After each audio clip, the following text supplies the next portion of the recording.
définissons d'abord le concept même de démocratie. Deux critères sont utilisés traditionnellement pour classer les régimes politiques. Le premier est la source du pouvoir.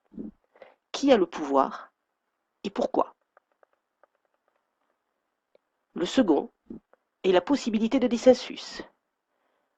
Les citoyens peuvent-ils exprimer leur désaccord? Pour la démocratie, la source du pouvoir est le peuple.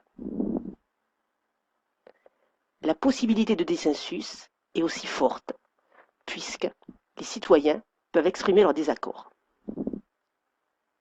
La définition la plus célèbre de la démocratie, alors celle d'Abraham Lincoln, c'est le gouvernement du peuple, par le peuple et pour le peuple. On distingue alors deux modèles démocratiques. La démocratie directe. Tous les citoyens peuvent participer à la prise de décision publique sans l'intermédiaire de représentants élus ou désignés. Ce modèle est caractéristique des sociétés de petite taille, où les individus sont relativement peu différents. Deuxième modèle démocratique, la démocratie représentative ou indirecte. Les citoyens élisent des représentants qui sont chargés de prendre les décisions politiques et d'élaborer les lois pour le bien commun. Cette forme de démocratie se retrouve dans les sociétés de plus grande taille et complexes. Dans le cas d'une démocratie représentative, un problème va se poser. Comment assurer cette représentation du peuple pour combiner à la fois démocratie et efficacité des décisions? La séparation des pouvoirs est une institution essentielle de la démocratie. C'est ce que montre Montesquieu dans l'Esprit des lois. Pour qu'on ne puisse pas abuser du pouvoir, il faut que, par la disposition des choses, le pouvoir arrête le pouvoir. L'objectif est alors d'aboutir à l'équilibre des différents pouvoirs. Deux moyens sont utilisés. Premièrement, chaque pouvoir est donné à un agent différent. Deuxièmement, des procédures de contrôle entre les différents pouvoirs sont mises en place. Trois pouvoirs sont ainsi distingués. Le pouvoir législatif. Il est chargé de la rédaction des lois, de l'adoption des lois et du contrôle de l'exécutif. Le pouvoir exécutif, quant à lui, met en œuvre les lois et conduit la politique nationale en disposant de l'administration et de la force armée. Enfin, le pouvoir a pour tâche de contrôler l'application de la loi et de sanctionner son non-respect.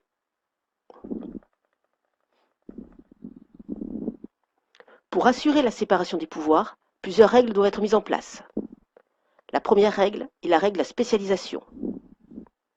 L'exécutif, le législatif et le judiciaire ont des domaines qui leur sont propres.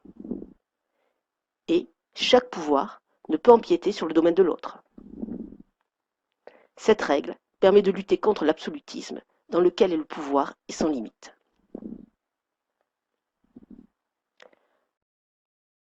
Le pouvoir législatif est exercé par le Parlement.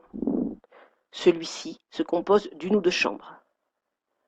Dans ce cas, on distingue la chambre basse de la chambre haute. Le pouvoir exécutif est exercé par le chef de l'État ou du gouvernement. Enfin, le pouvoir judiciaire est confié au juge. La deuxième règle est la règle d'indépendance des pouvoirs. Les trois pouvoirs se situent au même niveau. Un pouvoir ne peut donc commander aux deux autres. L'objectif est de lutter contre l'arbitraire, c'est-à-dire les décisions prises par la seule volonté d'un individu ou d'un groupe sans application de la loi. Enfin, la dernière règle est l'existence de procédures de contrôle. Chaque pouvoir peut détenir des moyens de contrainte sur les autres.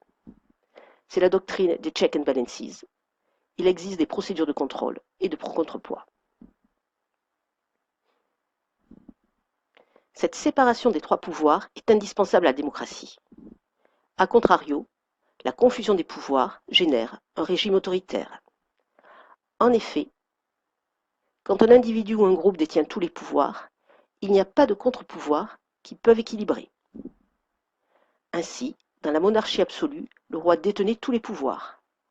Il rédigeait les lois, les mettait en œuvre, les appliquait. c'est la lettre de cachet. Le envoyer en prison n'importe qui, sans justification.